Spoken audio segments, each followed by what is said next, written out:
በጣም የሚያሳፍር ነው። ከምንሸቀጠውና ከምንበረዘው እውነቴን ነው መላችሁ የኔ አቋምና የኔ ውሳኔ አገልግሎት ብናቆም ይሻላል። ውሸት ነው፣ ድራማ ነው። እኔ ሌክጀሪ ኑሮ ለመኖር ብዬ ሌክጀሪ ህንፃ ለመገንባት ብዬ ቅጥ ያጣ ልምምዶች፣ ይሄ ድራማ መቆም አለበት ወገኖች። ትክክል እንዳልሆንኩ ስለገባኝ አደባባይ ላይ ወጥቼ የእግዚአብሔርን ሕዝብ ይቅርታ ጠይቄያለሁ። የዚህና የዚህ ሽፋን ተብለው ተሰጥቷቸው የሚከናወኑ የገስት ሃውስ አገልግሎቶች። ሰላም ጤና ይስጥልን ቤተሰቦቻችን፣ ይህ የሮማንስ ሮድ የዩቲዩብ ቻናል ነው።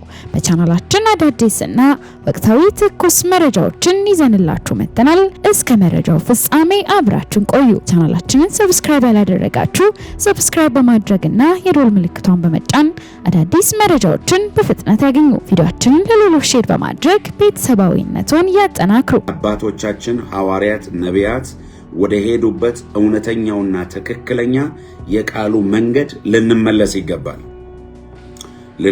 ይገባል። ምክንያቱም አሁን ኃላፊነት አለብን። ሚዲያ ሰጥቶናል፣ ህዝብ ሰጥቶናል፣ ትውልድ ሰጥቶናል፣ የሚሰማን ህዝብ ሰጥቶናል። ስለዚህ እግዚአብሔር ደግሞ በሰጠን እድል፣ በሰጠን ጊዜ፣ በሰጠን ሰዓት፣ በሰጠን መድረኮችና አጋጣሚዎች እውነትን ማንናገር፣ እውነትን ማናስተምር፣ እውነትን የማንሰብክ ከሆነ ነገ ተጠያቂዎች ነን። ስለዚህ በእግዚአብሔርም ታሪክም ደግሞ እንዳይጠይቀን እውነቱን ልንናገር ይገባል። እውነቱን ልናስተምር ይገባል። እውነቱን ልንሰብክ ይገባል እና ወደ ትክክለኛው እውነት መመለስ አለብን። ወደ ቃሉ እውነት፣ ወደ ታድሶ መመለስ አለብን።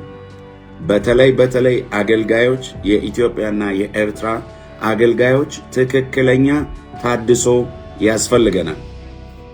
በእግዚአብሔር ቤት ውስጥ እንደ ቃሉ ያልሆኑ በጣም ድራማ የበዛበት፣ ሸቀጣ የበዛበት በጣም በርካታ ነገሮች እያየን ያለን ወገኖቼ፣ ይሄ ነገር ሳናውቅ ህዝቡን፣ ትውልዱን ከቃሉ እውነት እንዲያፈነግጡ እያደረገ ነው። ከቃሉ እውነት እንዲሸሹ እያደረገ ነው።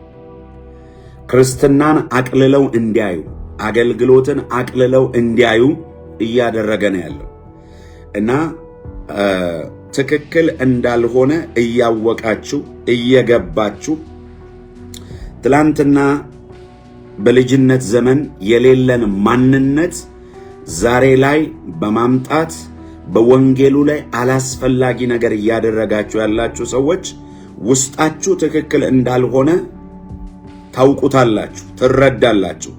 እናንተ ናችሁ ድርቅ ብላችሁ በዚሁ ነገር ካልቀጠለን ብላችሁ ድርቅ ብላችሁ ያላችሁት። ይሄ ነገር በጣም አደጋ እየፈጠረ ነው ያለው።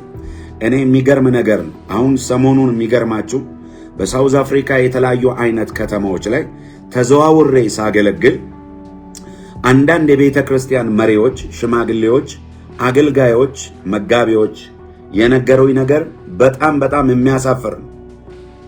የሚያሳፍር ነው። አንዳንድ አገልጋዮች ወደ ሀገራችን ወደ ከተማችን መጥተዋል። ጊዜ ወስደን ጸልየን ብዙ ተዘጋጅተን በአገልጋዮች በኩል እግዚአብሔር እንደዛና እንደዚህ ያደርጋል ብለን ጠብቀን፣ ነገር ግን አገልጋዮች ከመጡ በኋላ እንደጠበቅነው ሳይሆን ልባችን ተሰብሮ አንዳንድ ቦታ ጥል ሁሉ ተፈጥሮ ከአገልጋዮቹ ጋር ግጭት ተፈጥሮ ጥል ተፈጥሮ አለመግባባቶች ተፈጥሮ በሚያሳዝን ሁኔታ ፕሮግራም አንዳንድ ከተማ እንደተበላሸ ሰምቻለሁ እና አንዳንድ የቤተ ክርስቲያን መሪዎች ምን አሉኝ? ይህንን ነገር እኔ ሰምቼ ዝም ብል በእውነት እግዚአብሔር ራሱ የሚጠይቀኝ ይመስለኛል። እና ምን አሉኝ? አንዳንዶችን አገልጋዮችን በኤርፖርት በክብር ተቀበለናቸው፣ ስንለያይ ግን በሐዘን፣ ስንለያይ ግን ደስ በማይል ሁኔታ፣ ስንለያይ በጥላቻ በውርደት ከተማችንን ለቀው የወጡ አሉ ብለው ነገሩኝ። ይሄ ትክክል አይደለም።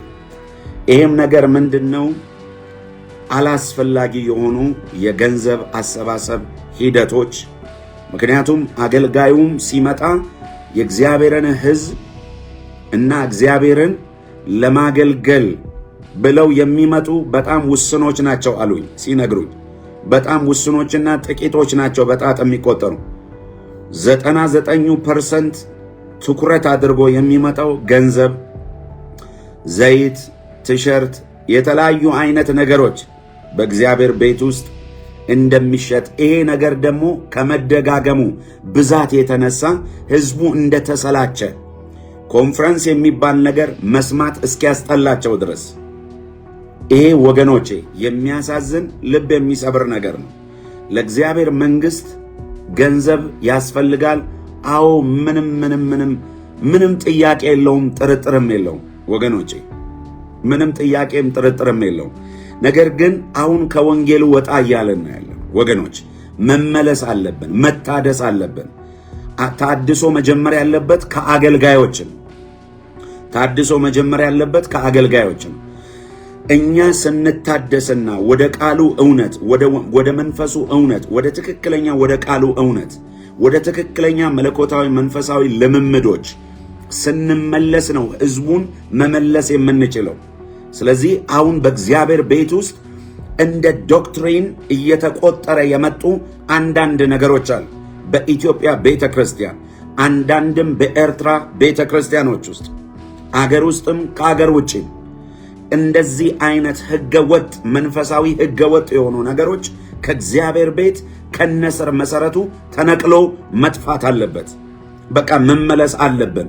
ንስሐ መግባት ካለብን ንስሐ መግባት አለብን። እንደገና ህዝብንም ደግሞ ይቅርታ መጠየቅ ካለብን ይቅርታ መጠየቅ አለብን። ምክንያቱም ከሰማይ እሳት የምናወርድ በፈለገ አይነት መልኩ እግዚአብሔር የሚጠቀምብን አገልጋዮች ልንሆን እንችላለን። በፈለገ አይነት መልኩ እግዚአብሔር ሊጠቀምብን ይችላል።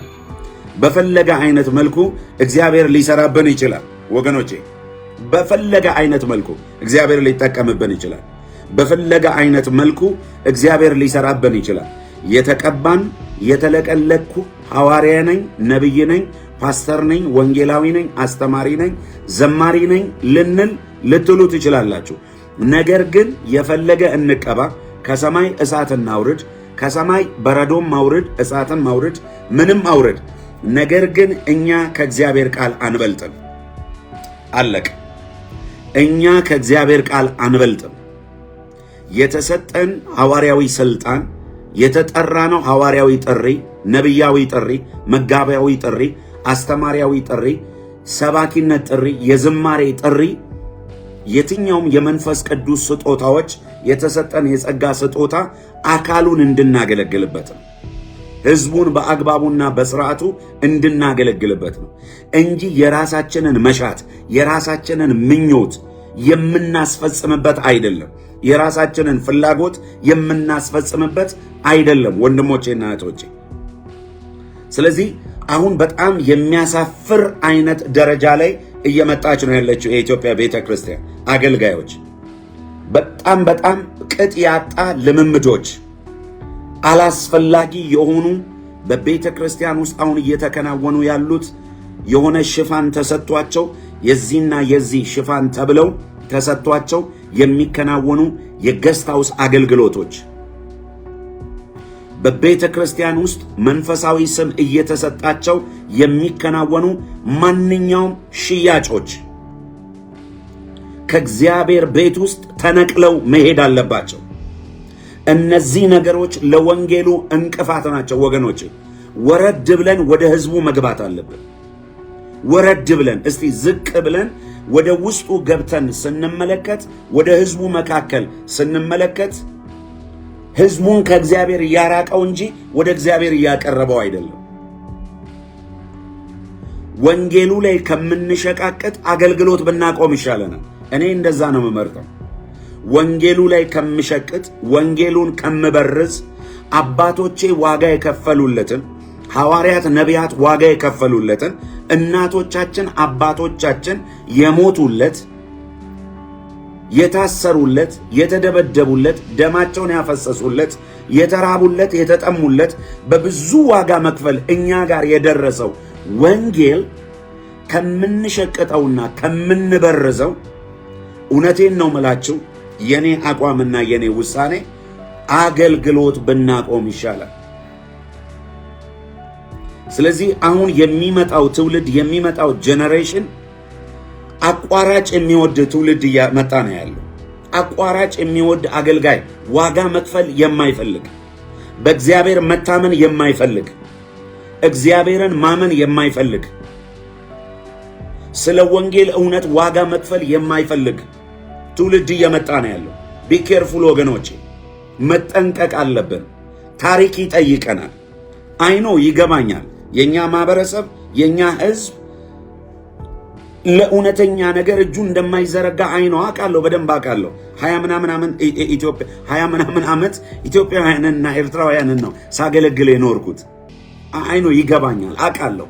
በቤተ ክርስቲያን ውስጥ ብዙ ወጪዎች አሉብን። ቱማች በመቶ ሚሊዮኖች የሚቆጠር ፕሮጀክት ቁጭ አድርጌ ነው ዋጋ እየከፈልኩ ያለሁት እዚህ ምድር ላይ። ስለዚህ ወንድሞቼና እህቶቼ ወደ እውነተኛው ነገር መመለስ አለብን። የኛ ፕሮጀክት ከወንጌል አይበልጥም፣ ባጭር ቃል በቃ አይበልጥም። እና አሁን በገባውባቸው ከተማዎችና ምድሮች ሁሉ ላይ የህዝቡን ደስታ አይቼ፣ የመሪዎችን ደስታ፣ የአገልጋዮችን ደስታ አይቼ በጣም ነው የደነገጥኩት። ጌታ ሆይ ለካ በእውነትና በጽድቅ ማገልገል ህዝብን በዚህ ደረጃ ያስደስታል፣ መሪዎችን አገልጋዮችን በዚህ ደረጃ ያስደስታል ነው ያልኩት። እነዛ አበላሽተውና አጥፍተው የወጡት አገልጋዮች አንደኛ ደግሞ መግባት አይችሉም። በምንም አይነት መልኩ እዛ ምድር አበላሽተው የወጡበት ምድር ደግሞ መምጣት አይችሉም። ደግሞ መጥተው ማገልገል አይችሉም። ያ ብቻ እኮ አይደለም፣ ሌላው አገልጋይ ራሱ መጥቶ እንዳያገለግል፣ ሌላውም አገልጋይ ህዝቡ እንደነሱ እየመሰላቸው የተቸገሩበት ሁኔታ አለ። ይሄ ከሚሆን እኛ ተጎተን ዋጋ ከፍለን መንፈሳዊ ነገሩን ለእግዚአብሔር ሰጠነው፣ እኛ ግን የተሰጠንን እውነተኛውን ትክክለኛውን ንጹሕን የክርስቶስን ወንጌል ብናስተምር ብንሰብክ፣ ልክ እንዳልሆናችሁ እኮ እናንተ ታውቃላችሁ። ህሊናችሁ ይነግራችኋል። የእግዚአብሔር ቃል አይመሰክርላችሁ፣ መንፈስ ቅዱስ አይመሰክርላችሁ። ውስጣችሁ እየተከሰሰ ውስጣችሁ እየተወቀሰ፣ እናንተ ግን ልባችሁን ማደንደን ጥሩ አይደለም፣ ጥሩ አይደለም። ገንዘብ ኃላፊ ነው፣ ዝና ኃላፊ ነው፣ ውሸት ነው፣ ድራማ ነው። ሁሉ ነገር አሁን ስለቀለለብኝ ነው። ሁሉ ነገር ቀሎብኛል። እግዚአብሔር ይመስገን። ማየት የሚገባኝን ሁሉ እግዚአብሔር አሳይቶኛል። ማወቅ የሚገባኝን አሳውቆኛል። መድረስ የሚገባኝ ቦታ ሁሉ አድርሶኛል። ባዶ ነው፣ ውሸት ነው። እኔ ሌክጀሪ ኑሮ ለመኖር ብዬ፣ ሌክጀሪ ህንፃ ለመገንባት ብዬ ሌላ ቦታ ሄጄ የክርስቶስን አካል መበጥበጥ የለብኝም። ህዝብን አቢዩዝ ማድረግ የለብኝም። አገልጋዮች መለስ ብላችሁ ስማችሁን ስሙ። የሆነ ነገር አድርጋችሁ የሆነ ምድር ላይ የወጣችሁ አገልጋዮች መለስ በሉና ስሙ። ስለናንተ ምን እንደሚባል፣ ስለኛ ምን እንደሚባል መለስ ብለን እንይ። ታዲያ በዚህ አይነት መንገድ እናንተ ሲያስደስታችኋል፣ ደስ ያሰኛል። እግዚአብሔርስ በዚህ መንገድ ይከብራል? አይከብርም። ስለዚህ እንታደስ፣ እንመለስ፣ ወደ ቃሉ እውነት እንመለስ፣ ወደ ጸሎት፣ ወደ ጾም እንመለስ፣ ወደ ቅድስና፣ ወደ ጽድቅ፣ እግዚአብሔርን ወደ መፍራት፣ ወደ ትህትና ህይወት፣ ወደ ፍቅር ህይወት፣ በመንፈስ ወደ መመላለስ። ስጋዊ መመላለስ ይብቃ። አሁን እኮ በነገራችን ላይ በአንዳንድ አገልጋዮች ላይ የምንሰማው ነገር ለጆሮ የሚሰቀጥጥ ነው። የአንዳንዱን ማየትም መስማትም አልፈልግም። ምክንያቱም ከአንድ ተራ ዱርዬ ዓለማዊ ማይሻሉ አሉ። ከአንድ ተራ ዱርዬ ዓለማዊ ማይሻሉ፣ በጣም በስጋዊ ነገር የተዘፈቁ፣ በስጋዊ ነገር ውስጥ የበሰበሰ የገማ ላይፍ ስታይል ውስጥ የሚኖሩ። እንመለስ። በቃ የስጋ እግዚአብሔር አይዘበትበትም። ሰው የዘራው ያንኑ ያጭዳል ነው የሚለው የእግዚአብሔር ቃል። ስለዚህ በስጋ መመላለስ ይብቃ። የስጋ ስራዎችን እናስወግድ። መስቀሉ ላይ እንስቀላቸው። በመንፈስ እንመላለስ። የመንፈስን ፍሬዎች እናፍራ። አሜን አሜን። ለድካማችን ጥቅስ አንፈልግ። ለድካማችን የሆነ ምክንያት አንፈልግ። አሁን ደግሞ አብዛኛው አገልጋይ ይቀርበሉኝና እንደው ምረት አድርጉልኝና ዛሬ ምን ነው ወቀስክ እንዳትሉ፣ ይሄ አፍሪካ ውስጥ ያሉ አንዳንድ አገልጋዮች፣ ውጭ ሀገር ያሉ አንዳንድ አገልጋዮች እነሱ ልክ በቃ መጽሐፍ ቅዱስ እነሱም ይመስሏቸዋል። ማብራዘር ጳውሎስ ምን እንዳለ ታውቃላችሁ? እኔ ከሰበኩላችሁ ወንጌል ውጪ የሰማይ መላእክት እንኳን ቢሆኑ የተረገሙ ይሆኑ ነው የሚለው። ከእግዚአብሔር ቃል ውጪ የሆነ አስተምሮ፣ ከእግዚአብሔር ቃል ውጪ የሆኑ ልምምዶች ማንም ያድርገው ከሰማይ ለምን እሳት አናወርድላችሁ? በፈለገ መልኩ እግዚአብሔር ይጠቀምብን፣ በፈለገ መልኩ እግዚአብሔር ይስራብን። እኔ ከእግዚአብሔር አልበልጥም፣ ከወንጌሉ አልበልጥም፣ ከቃሉ አልበልጥም። ስለዚህ እንደ ቃሉ ልንመላለስ ይገባል፣ እንደ ቃሉ ልንኖር ይገባል። ከአሕዛብ ታዲያ በምንድን ነው የምንለየው? ስለዚህ ወንድሞቼና እህቶቼ ወደ ቃሉ እንመለስ። የእግዚአብሔር ቤት ታድሶ ያስፈልጋል። ህዝቡም የእግዚአብሔርም ህዝብ በቃ መንቃት አለባቸው። መሸወድ የለባችሁም። የሆነ ጸበል ፈለቀ በተባለበት ቦታ ሁሉ ግር እያሉ መሄድ በአግባቡ በቅጡ የእግዚአብሔርን ቃል ወደማይናገሩ ወደማያውቁ ምን ማስተማር መስበኩ እኮ እነሱ ራሱ አያውቁትም። ኃላፊነት ወደማይሰማቸው ስለ ህዝቡ ግድ የማይላቸው ጥቅሙን ብቻ የሚያሳድዱ ህዝቡን መጥቀም ሳይሆን የሚፈልጉት ከህዝቡ መጠቀም ብቻ የሚፈልጉ ካሞን መመለስ አለብን። መስተካከል አለብን። መቃወም ያለብንን ነገር መቃወም አለብን። ፊት ለፊት መገሰጽ ያለብንን ጉዳይ መገሰጽ አለብን። አደባባይ ላይ በቃ በእግዚአብሔር ቤት ውስጥ ይሄ ሸቀጥ መቆም አለበት። ይሄ ድራማ መቆም አለበት። ወገኖ ወደ እውነት እንመለስ፣ ወደ ወንጌሉ እንመለስ። ከ5 ዓመት በፊት በአንዳንድ እውነት መስሎኝ ከአንዳንዶች ጎን ቆሜ ትክክል እንዳልሆንኩ ስለገባኝ አደባባይ ላይ ወጥቼ የእግዚአብሔርን ህዝብ ይቅርታ ጠይቄያለሁ። ህዝቡን ይቅርታ ከመጠየቄ በፊት 40 ቀን ጾም ጸሎት ገብቼ እግዚአብሔርን ማረኝ ብዬው ንስሐ ገብቻለሁ። ከ5 ዓመት በፊት ፐብሊክ ላይ መጥቼ አባቶችን ይቅርታ ብያለሁ፣ ህዝቡን ይቅርታ ብያለሁ። ላጠፋኋቸው ጥፋቶች ሳላውቅ ባለማወቅ ተሳስቼ ላደረኳቸው ነገሮች ማሩኝ፣ ይቅር በሉኝ ብዬ አውጃለሁ። ነፃ ወጥቻለሁ። አያችሁ፣ አንዳንድ እውነት እየመሰለኝ ትክክል እየመሰለኝ የእግዚአብሔር ነገር ያለባቸው እየመሰለኝ ከአንዳንዶች ጎን ቆሜ ነበር። ፐብሊክ ላይ በቃ ራሴን ነፃ ወጥቻለሁ። በቃኝ ብዬ ዞር ብያለሁ። ከተረዳው በኋላ ከገባኝ በኋላ ገባችሁ፣ መናገር ያለብኝን ተናግሬ መውቀስ ያለብኝን ወቅሼ አልመለስ ሲሉ ዞር ማለት ነው። በቃ አለቀ። የእግዚአብሔርን ቤት የፖለቲካ ቤት ያደረጋችሁ እንመለስ። የምናያቸው ግርግሮች ሁሉ ያልፋሉ። እግዚአብሔር በሰጠን ዘመን፣ እግዚአብሔር በሰጠን ዕድሜ፣ እግዚአብሔር በሰጠን ጊዜ በአግባቡ እንጠቀም። ማንም የማይሰራባት ሌሊት ትመጣለች። እግዚአብሔር በሰጠን ጊዜ፣ እግዚአብሔር በሰጠን ሰዓት በአግባቡ እንጠቀም። ነገ በነጭ ዙፋን ፊት እንቀርባለን። ነገ በበጉ ዙፋን ፊት እንቀርባለን። በበጉ ዙፋን ፊት ስንቀርብ እንዳናፍር ወንድሞቼና በቃ አንዳንድ አገልጋዮች ጨክኑ፣ ቁረጡ። በቃ እግዚአብሔርንም ሶሪ ማለት ካለባችሁ ተንበርከካችሁ ጾም ጸሎት ይዛችሁ ሶሪ ማለት በጌታ ፊት ነው ማወራችሁ። ሰው እንዴት ለንስሐ 40 ቀን ይገር 40 ቀን ነው በእግዚአብሔር ፊት ንስሐ የገባሁት ያለቀስኩት ማረኝ ብዬ በቃ ትክክለኛ ባልሆነ ቦታ ላይ ተገኝቻለሁ። ትክክለኛ ባልሆነ መድረክ ላይ ቆሜያለሁ።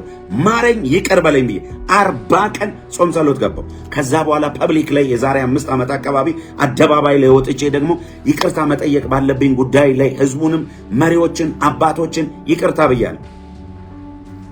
ስለዚህ ወንድሞቼና እህቶቼ መስተካከል አለብን፣ መታደስ አለብን፣ መመለስ አለብን። ነገሮች መስተካከል አለባቸው። እኔ ሕያው የእግዚአብሔር አገልጋይ ከሆንኩ በአደባባይ ላይ እናገራለሁ። እግዚአብሔር መጥረጊያውንም እጁንም በቤቱ ላይ አንስቷል። አገልጋዮች ስሙ። ትክክለኛ ባልሆነ መንገድ የምትሄዱ ገስት ሃውስ በሚል ገለመሌ አይቀጥልም። እግዚአብሔር እንዲህ የነቃቀለ ከቤቱ ያጠፋዋል። በእግዚአብሔር ቤት ውስጥ የሚደረጉ ሸቀጣ ሸቀጦች፣ ወንጌልን ያቀለሉ ክርስትናን ያቀለሉ ነገሮች በሙሉ ከነስር መሰረታቸው እግዚአብሔር እየነቃቀለ ይጥላቸዋል። ወደ ቃሉ እንመለስ። ወደ ጾም ጸሎት እንመለስ። ዙረት አቁሙ፣ ዙረት ቀንሱ። ወደ ቃሉ እንመለስ፣ ወደ ጾም ጸሎት እንመለስ፣ ፊቱን እንፈልገው፣ ለድካም ጥቅስ አንፈልግ፣ ወደ ቅድስና እንመለስ፣ ወደ ጽድቅ እንመለስ፣ እግዚአብሔርን ወደ መፍራት እንመለስ፣ ወደ ትህትና እንመለስ፣ ወደ ፍቅር እንመለስ። አጉል አንንጠራራ፣ አንነፋፋ፣ ሕዝብን አናሰነካክል። ምንም በእግዚአብሔር ቃል ብንጠየቅ መልስ ለማንሰጠው ነገር ስንሟገት ጊዜ አናጥፋ። ስራችን ወንጌል መስበክ ነው። ስራችን ወንጌሉን የምስራቹን ይህንን ቅዱስ ወንጌል መናገር ነው። የምስራቹን መልካም ዜና መናገር ነው። ስራችን ይሄ ነው። ራሳችሁን ዲፌንድ እያደረጋችሁ ጊዜ አታጥፉ፣ ሰዓት አታጥፉ። ኢነፍ በቃ ይበቃል። ሁል ጊዜ እንዴት ሰው ልጅ እየሆነ ይኖራል? ከልጅነት ውጡ፣ ከሕፃንነት ውጡ፣ ከወተት ውጡ፣ ጎልምሱ፣ ጠንክሩ ነው የሚለው የእግዚአብሔር ቃል። በቃ በውስጥ ማንነታችን እንጎልምስ፣ እንጠንክር። በቃ እንመለስ። ስራችን ወንጌሉን ለፍጥረት ማድረስ ነው። ወንጌሉን መመስከር ነው። ወንጌልን በኃይል በስልጣን እናስተምር፣ እንስበክ፣ እንመስክር። በየአደባባዩ ወንጌልን እንመስክር። ሃሌሉያ! ይሄ ነው ስራችን። ነፍሳትን እንታደግ፣ ከጨለማ እናውጣ፣ የወደቀውን እናንሳ፣ የተሰበረውን እንጠግን፣ የሳተውን እንመልስ፣ የታመመውን እንፈውስ፣ የታሰረውን ነፃ እናውጣ። ሸቀጣ ሸቀጦችን ከእግዚአብሔር ቤት ጠርገን እናውጣ። ሀብታም ድሃ ሳንል፣ ትልቅ ትንሽ ሳንል፣ የተማረ ያልተማረ ሳንል፣ ወርደን ዝቅ ብለን ኢየሱስ እንዳገለገለው አባቶቻችን ሐዋርያት፣ ነቢያት እንዳገለገሉት እኛም ዝቅ ብለን ሕዝቡን እናገልግል። በትህትና በፍቅር እናገልግል። ጡሩምባ ይነፋልኝ አንበል። መለከት ይነፋልኝ አንበል። ዋጋችንን በሰማይም በምድርም የሚከፍለን የታመነ አምላክ አለ በሰማይ። ድካማችንን የሚያይ አምላክ፣ ስለ ስሙ የከፈልነውን ዋጋ የማይረሳ ቅዱስ አምላክ በዙፋኑ ላይ አለ። ስለዚህ የእግዚአብሔርም ሕዝብ ሆይ ንቃ፣ ንቃ፣ በቃ ንቃ። ስጋዊ ፍሬዎችን ከላያችን ላይ እናራግፍና የመንፈስ ፍሬ እናፍራ። ገላትያ ምዕራፍ 5 ላይ የተጻፈው የሥጋ ሥራ የተገለጠ ነው፣ የመንፈስም ፍሬ ደግሞ የተገለጠ ነው። በመንፈስ ፍሬ እንታጀብ፣ እንመላለስ። ኢየሱስ ክርስቶስ ጌታን። ወደ ልጅነታችሁ ዘመን ተመለሱ፣ ወደ ቅንነታችሁ። ያ እግዚአብሔር ሲባል ወደምትንቀጠቀጡበት፣ ስሙ ሲጠራ ወደምትብረከረኩበት፣ የእግዚአብሔር ቃል እንደሚናገረው ወደዛ ወደ ትሑቱ ሰው፣ በቃሌ ወደሚንቀጠቀጠው ሰው እመለከታለሁ ነው የሚለው። ብልጣብልጥነትን አቁሙ። ድራማውን፣ ሸቀጡን አቁሙት። በቃ ወደ ቅንነት እንመለስ። ያ ጸሎት ሲባል ጉልበታችን ወደሚንቀጠቀጠው ወደዛ ወደ ልጅነት ማንነት። ጓደኝነታችሁን ለዩ፣ ምረጡ። ቃሉ ከሚሉ ጋር ህብረት አድርጉ። ጸሎት ከሚሉት ጋር ህብረት አድርጉ። እውነተኛ በሆነው መንገድ፣ በንጽህና መንገድ ከሚመላለሱት ጋር ህብረት አድርጉ። ሌላውን ሸቀጣ ሸቀጡ ሁሉ ከእግዚአብሔር ቤት ይቁም፣ ይቅር። በቃ ከኔ ጋር አንድ ሰው በቃ ይበልስ። ጨክኑ። ጸጋው ይረዳናል፣ ጸጋው ያግዘናል።